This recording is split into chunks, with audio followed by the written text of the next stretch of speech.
வணக்கம் நண்பர்களே. இன்னும் ஒரு இனிய காலை பொழுதில் தீதும் நன்றும் நிகழ்ச்சியில் உங்களை சந்திப்பதில் மிக்க மகிழ்ச்சி அடைகிறேன். இது கலைஞரனுடைய நூற்றாண்டு. கலைஞரனுடைய வாழ்வையும் வரலாற்றையும் ஒவ்வொரு நாளும் இந்த நிகழ்ச்சியில் நாம் பேசி வருகிறோம். முக்கியமாக கலைஞர் சந்தித்த சவால்கள், அவர் படித்த சரித்திர சாதனைகள், இது எல்லாவற்றையும் பற்றி நாம் ஒவ்வொரு நாளும் இந்த நிகழ்ச்சியில் அலசி ஆராய்ந்து வருகிறோம்.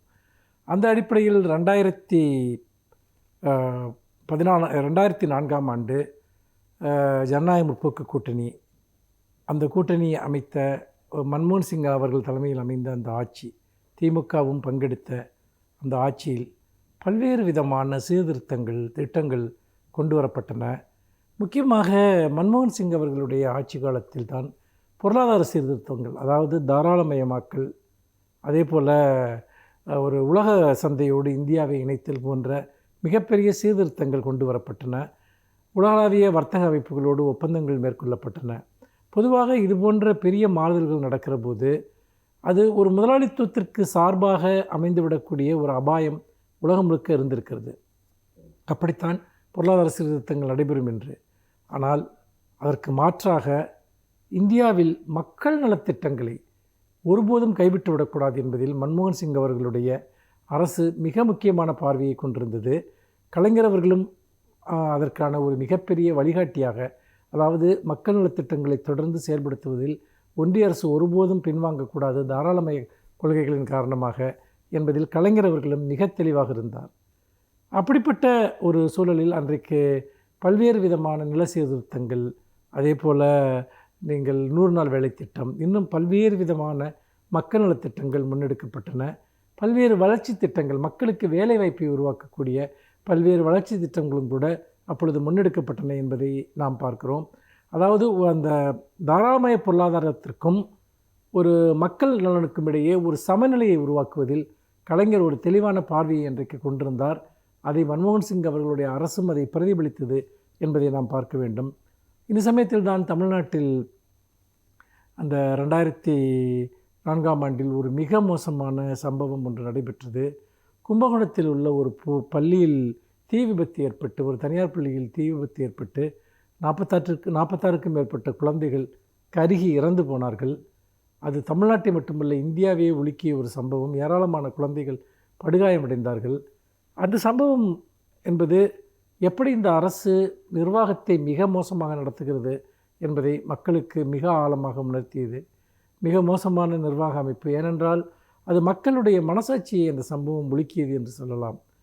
ஜெயலலிதாவினுடைய முந்தைய முதலாவது ஆட்சி காலத்தில் எப்படி வளர்ப்பு மகன் திருமணம் மக்களிடம் ஒரு பெரிய வெறுப்பை உண்டு பண்ணியதோ, அப்பொழுது அந்த மகாமகம் குளத்தில் ஜெயலலிதாவும் சசிகலாவும் நீராடிய போது ஏற்பட்ட நெரிசலில் பலர் இறந்தது எப்படி அன்றைக்கு அவருடைய முதலாம் ஆட்சி காலத்தில் அவருடைய தோல்விக்கு காரணமாக இருந்ததோ, அந்த அளவுக்கு மக்களுடைய கோபத்தை சம்பாதிக்கக்கூடிய ஒரு நிகழ்வாக இந்த சம்பவமும் இருந்தது என்பதை நாம் பார்க்கிறோம். அப்படிப்பட்ட ஒரு சூழ்நிலையில்தான் ஜெயலலிதா இன்னொரு முக்கியமான ஒரு விஷயத்தையும் மேற்கொண்டார். அதாவது புதிய தலைமைச் செயலகம் கட்ட வேண்டும் என்று சொல்லி அவர் அப்பொழுது புகழ்பெற்ற 88 ஆண்டுகள் பழமையான ராணிமேரி கல்லூரியை இடித்துவிட்டு அந்த இடத்தில் தலைமைச் செயலகம் கட்ட வேண்டும் என்று அவர் முடிவெடுக்கிறார். ஆனால் அதற்கு எதிராக ஒரு மிகப்பெரிய போராட்டம் வெடிக்கிறது. மாணவர்களும் ஆசிரியர்களும் அந்த போராட்டத்தை அவர்கள் நடத்தினார்கள். 2003ஆம் ஆண்டு என்டிஏ ஆட்சியின் போது அப்பொழுது டிஆர் பாலு அவர்கள் சுற்றுச்சூழல் அமைச்சராக இருந்தார். அவர் அந்த சமயத்தில் கொண்டு வந்த ஒரு சட்டம், கடற்கரையில் உள்ள பகுதியில் உள்ள கட்டிடங்களை நீங்கள் பராமரிப்பது தொடர்பாக ஒன்றிய அரசினுடைய அனுமதி பெற வேண்டும் என்ற ஒரு சட்டம் அப்போது கொண்டு வரப்பட்டது. அன்றைக்கு டிஆர் பாலு அவர்களும் இருந்த அந்த சட்டம்தான், அமைச்சராக இருந்து கொண்டு வந்த அந்த சட்டம்தான் அன்றைக்கு புகழ்பெற்ற ராணிமேரி கல்லூரியையும் காப்பாற்றியது என்பதை நாம் மறந்துவிடக்கூடாது. கலைஞரனுடைய ஆட்சி காலத்தில் தமிழகத்தின் நலன்கள் எப்படி பாதுகாக்கப்பட்டன, ஒன்றிய அரசில் பங்கெடுத்த போது தமிழகம் எப்படி வளர்ச்சி பெற்றது என்பதையெல்லாம் இன்னும் கூட வரும் நாட்களில் நாம் பேசலாம். மீண்டும் இன்னும் ஒரு புதிய சிந்தனையோடு உங்களை சந்திக்கிறேன். நன்றி, வணக்கம்.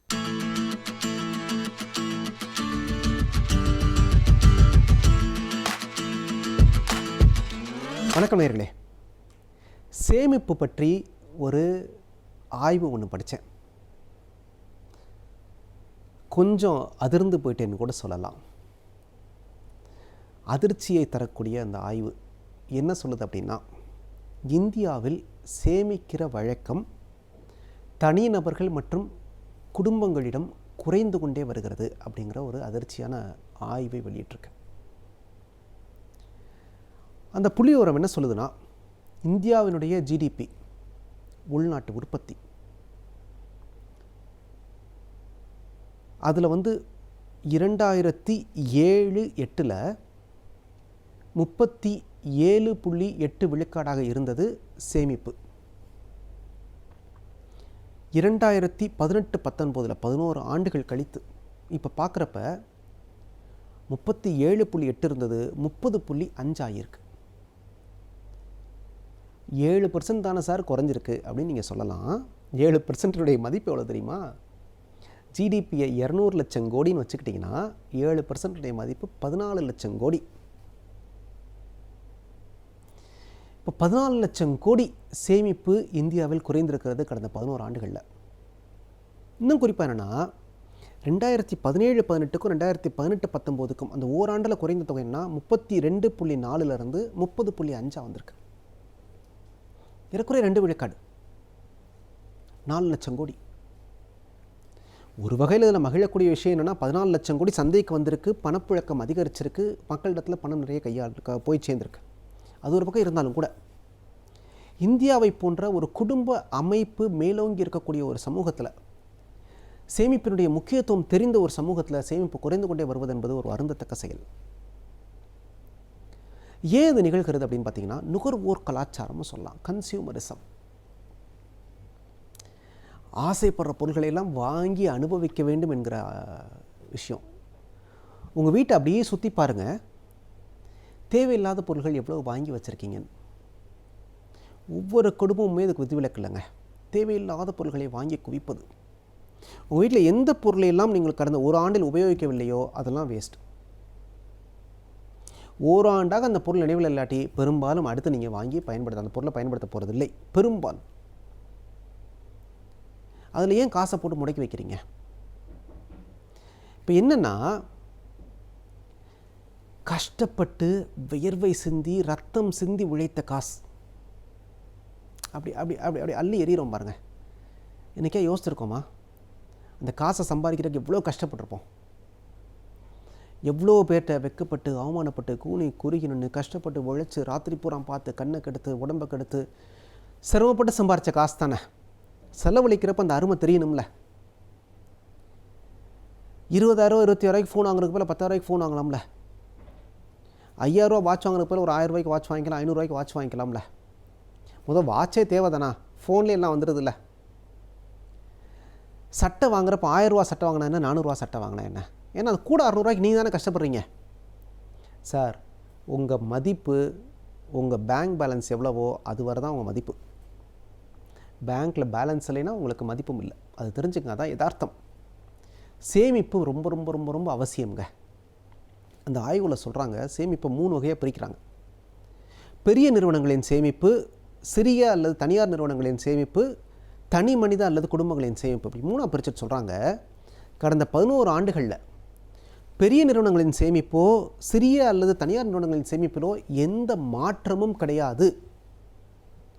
தனிநபர் அல்லது குடும்ப சேவிங்ஸில் தான், அந்த சேமிப்பில் தான் 7 விழுக்காடு குறைந்திருக்கிறது. என்னன்னா, நம்ம மேல்நாட்டு கலாச்சாரத்தை பின்பற்ற தொடங்கிவிட்டோம். மேல்நாட்டில் கடன் அட்டைகளில் கிரெடிட் கார்டில் வாழ்கிற முறைங்க. அடுத்த மாதம் என்ன சம்பாதிக்க போகிறோம், அதுக்கு அடுத்த மாதம் என்ன சம்பாதிக்க போகிறோம், எல்லாத்துக்குமே இப்போயே செலவழிச்சிருது. கன்சியூமரிசம், நுகர்வோரியல்.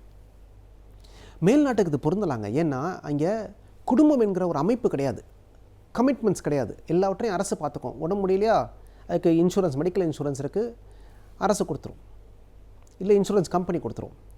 முதியோர் பென்ஷன் பெரிய அளவில் வரும். வேலை இல்லையா, வேலை இல்லாட்டியும் அரசு உங்களுக்கு அதுக்கு ஒரு பென்ஷன் கொடுக்குது, வேலை இல்லாட்டி அதுக்கு ஒரு பணம் கொடுக்குது. ஆனால் இந்தியா போன்ற குடும்ப கட்டமைப்பு உள்ள நாடுகளில் நமக்கு செலவுகள் அதிகம். குழந்தைங்களை படிக்க வைக்கிறது நம்ம பொறுப்பு, கல்யாணம் செய்ய வைக்கிறது நம்ம பொறுப்பு, பிரசவம் பார்க்குறது நம்ம பொறுப்பு, பின்னாடி அதுங்களுக்கு ஏதாவது ஒன்றா கூட போய் நிற்கணும், கடைசி காலத்தில் நம்மளை நாமே பார்த்துக்கணும்.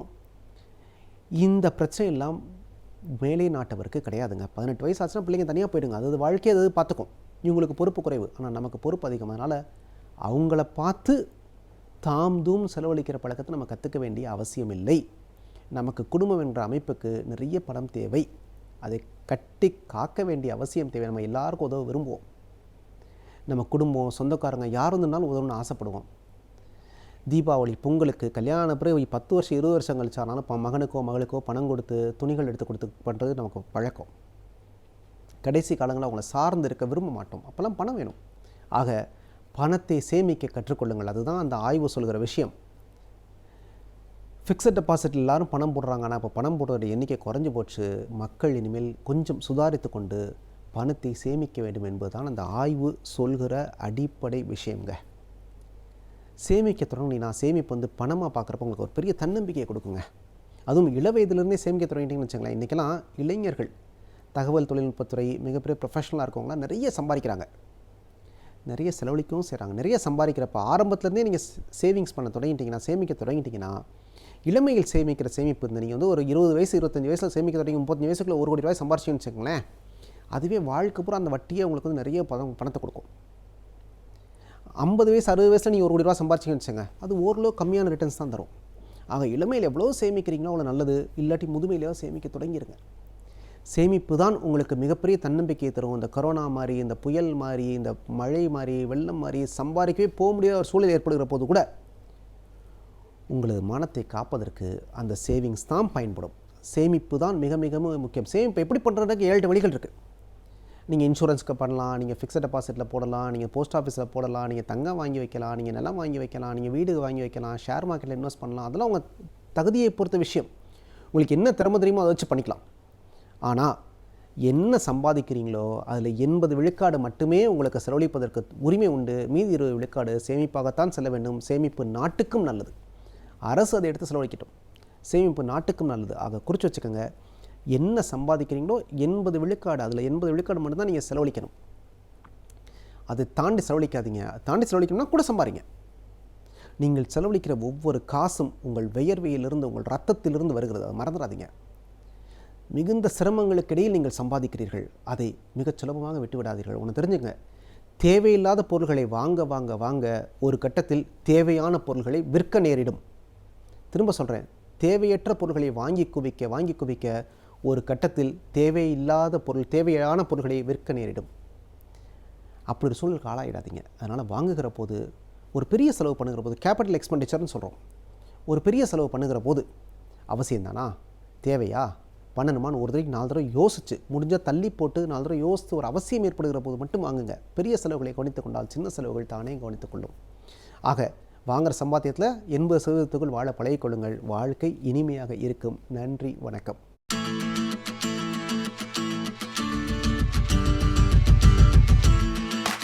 அனைவருக்கும் என் அன்பு வணக்கம். 10 ஆண்டுகளுக்கு முன்னால் விருத்தாச்சலத்தில் ஆத்திசூடி பற்றி ஒரு இலக்கிய கூட்டத்தில் உரையாற்றினேன். அதை அண்மையில் கேட்டுவிட்டு ஒரு நண்பர் அந்த ஆத்திசூடி பேச்சை மிகவும் பாராட்டியும் தான் தனக்கு பயன்படுத்தி கொண்டதாகவும் சொன்னார். அது வேறொன்றுமல்ல, ஆத்திசூடி என்று சொன்னவுடனே நம்ம எல்லோருக்கும் ஔவையாரின் ஆத்திசூடி தான் நினைவுக்கு வரும். ஔவையாரின் ஆத்திசூடி தான் நாடு முழுவதும் அறியப்பட்ட ஒன்று. ஆனால் ஔவையார் மட்டுமல்ல, பலர் ஆத்திசூடி எழுதியிருக்கிறார்கள். நான் குறிப்பாக மூவரின் ஆத்திசூடியை அன்றைய உரையில் ஒப்பிட்டு பேசினேன். ஔவையார், பாரதியார், பாரதிதாசன் 3 பேரும் ஆத்திசூடி எழுதியிருக்கிறார். ஔவையார் எழுதியிருக்கிற ஆத்திசூடியில் மொத்தம் 109 தொடர்கள் இருக்கின்றன. பாரதியார் 110 எழுதியிருக்கிறார். பாரதிதாசன் 85 ஆத்திச்சூடி வரிகளைத்தான் எழுதியிருக்கிறார். ஆனால் இந்த 3மே நம் வாழ்வை நெறிப்படுத்துவன. பாரதிதாசன் எப்படி தொடங்குகிறார்? ஒவ்வொருவரும், நாம் எல்லோரும் அறிவோம், அறம் செய்ய விரும்பு என்று ஔவையின் ஆத்திச்சூடி தொடங்கும். அச்சம் தவிர் என்பான் பாரதி. அதுதான் பாரதி ஆத்திச்சூடியின் முதல் வரி. அச்சம் தவிர், அனைவரும் உறவினர் என்பார் பாரதிதாசன். இந்த 3ஐயும் கூட நாம் தொடர்புபடுத்தி பார்க்கலாம். அறம் செய்ய விரும்புவது தான் உலகத்தில் மிகச்சரியான ஒன்று. அதைத்தான் ஔவை வழிகாட்டுகிறாள். அப்படி அறம் செய்கிற போது அதற்கு பல தடைகள் வரும், எதிரிகள் வருவார்கள். அறத்தொடு நிற்றல் என்பது அக இலக்கியங்களில் வேறு பொருள். ஆனால் அறத்துக்கு சார்ந்து அறத்திற்காக நிற்பது என்பது வாழ்க்கையில், நடைமுறை வாழ்க்கையில் அதுவும் கடினமானது தான். அப்படி எதிரிகள் வருகிற போது அச்சம் தவிர் என்கிறான் பாரதி. அப்படி அச்சம் தவிர்ப்ப காரணத்தினாலேயே எல்லோரும் நமக்கு பகைவர்கள் என்று பொருள் இல்லை. நாம் தீமைகளை எதிர்க்கிறோம், மனிதர்களை அல்ல. மற்றபடி மனிதர்களை பொறுத்தளவு அனைவரும் உறவினர் என்கிறார் பாரதிதாசன். எனவே இந்த ஆத்திச்சூடியின் முதல் வரிகள் ஒவ்வொன்றிலும் நாம் எண்ணி பார்த்தால் அறம் செய்ய விரும்பு, அச்சம் தவிர, அனைவரும் உறவினர், அனைவரும் உறவினர் என்று தொடங்கும் பாரதிதாசன் கடைசியாக ஆத்திச்சூடியை எப்படி முடிக்கிறார் என்றால், வையம் வாழ வாழ், இந்த உலகம் வாழட்டும், நீயும் வாழ், இந்த உலகத்தில் நீ மட்டும் வாழ வேண்டும் என்று கருதாதே, வையம் வாழ வாழ் என்கிறார். இப்படி அந்த ஆத்திச்சூடியில் குறிப்பாக ஓரிரு இடங்களை எடுத்துக்கொண்டு பார்த்தால் 3 பேரும் எத்தனை நுட்பமாக, எத்தனை அழுத்தமாக சொல்லியிருக்கிறார்கள் என்று பார்க்கலாம். இந்த உ என்கிற எழுத்து தொடங்குகிறதே, உடையது விளம்பேல் என்பார் ஔவை, உடலினை உறுதி செய் என்பான் பாரதி, உடைமை புதுமையாக்கு என்பார் பாரதிதாசன். 3க்கும் இருக்கிற நெருக்கத்தை நாம் பார்க்கலாம். இந்த உடையது விளம்பேல் என்பது ஒரு ஆழமான தொடர். விளம்புதல் என்கிற சொல் இன்றைக்கு வழக்கில் இல்லை. முன்பெல்லாம் எழுத்து பழகி கொடுக்கிற போது குழந்தைகளுக்கு ஆனா என்று மணலில் பெரிதாக எழுதி அதற்கு மேலே திரும்ப திரும்ப திரும்ப திரும்ப எழுத சொல்லுவார்கள். அந்த திரும்ப திரும்ப எழுதுவதற்கு தான் விளம்புதல் என்று பெயர். உடையது விளம்பேல் என்றால் உன்னிடத்திலே இருக்கிற நல்லவைகளை நீ சொல்லலாம், ஆனால் சொல்லிக்கொண்டே இருக்கக்கூடாது. நான் படித்தவன் என்று எப்போதாவது சொல்லலாம், நான் எவ்வளவு படித்தவன் தெரியுமா என்று சொல்லிக்கொண்டே இருக்கக்கூடாது. நான் பணம் இருக்கிறது, வசதி இருக்கிறது என்று சொல்லலாம். என்னை விட யாரிடம் வசதி இருக்கிறது, என்னிடம்தான் பணம் இருக்கிறது, கார் இருக்கிறது, வீடு இருக்கிறது என்று சொல்லிக்கொண்டே இருக்கக்கூடாது. உடையது விளம்பேல் என்கிறார் ஔவை, உடலினை உறுதி செய் என்கிறான் பாரதி. பாரதியார் சொல்லுகிற போது உடம்பை உறுதி செய், உடம்பு வாழ்ந்தால்தான் உயிர் வாழும் என்று திருமூலர் சொல்லுவது போல உடலினை உறுதி செய் என்றார். பாரதிதாசன் அடுத்த இடத்திற்கு போய் உடைமை பொதுமை செய் என்றான். எல்லாவற்றையும் பொது உடைமை ஆக்குங்கள் என்று பாரதியார் சொன்னார். அதே போல சா என்கிற எழுத்துக்கு ஒவ்வொருவரும் சொல்லியிருக்கிற அந்த விளக்கங்களை நாம் சான்றோரோடு சேர்ந்து இரு என்பார் ஔவை, சாவதற்கு அஞ்சேல் என்பான் பாரதி. பாரதியினுடைய பாடல்களில் பெரும்பாலும் அச்சம் தவிர் என்று தொடங்குவது போல சாவதற்கு அஞ்சேல் என்பான். பாரதிதாசன் மிகச் சுருக்கமாக சாதல் இறுதி என்பார். சாதல் இறுதி என்றால் என்ன? எந்த நொடியில் இறந்து போகிறாயோ அதுதான் உன் வாழ்வின் கடைசி நொடி. அதற்கு பிறகு மோட்சமும் இல்லை, நரகமும் இல்லை, மரணத்துக்கு பிறகு வாழ்க்கையும் இல்லை. சாதல் இறுதி என்கிற பகுத்தறிவு செய்தியை பாரதிதாசன் சொல்லுவார். இப்படி ஆத்திச்சூடி நம் பிள்ளைகளுக்கு நாம் சொல்லிக் கொடுக்க மறந்துவிட்டோம். பிள்ளைகளும் அறியாமல் இருக்கிற கட்டமாக இது ஆகிவிட்டது. நாம் குழந்தைகளுக்கு பயிற்றுவிப்போம், ஆத்திச்சூடி உட்பட பழந்தமிழ் இலக்கியங்கள் எல்லாவற்றையும்.